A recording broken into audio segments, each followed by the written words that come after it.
Missing chat history sync now Messenger. Hello everyone, welcome to this channel. I'm Emily and I'm here to help you out today. So without any delay, let's get started. So first of all you have to do is open up your Messenger application and then tap on the settings icon. After tapping on settings icon, you just have to scroll down to find the privacy and safety option over here. So just tap on that. Then here you can see the option of end-to-end encrypted chats. Tap on that.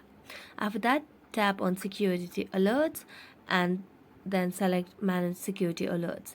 Over here, make sure that both the option your devices or keys changed and contacts devices or keys changed are toggled off. After that, go back and then tap on the safe website browsing over here under the security section. Then make sure it is toggled on over here as well. After that, all you have to do is go to your home screen, then tap on Play Store application, and over here all you have to do is search for Messenger application. This is the procedure in order to make sure that you have an updated version of the application on your device.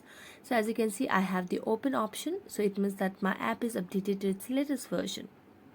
So thank you so much for watching this video. If you enjoyed watching it, don't forget to like, subscribe and hit the bell notification for more updates. That's it for today. See you next time.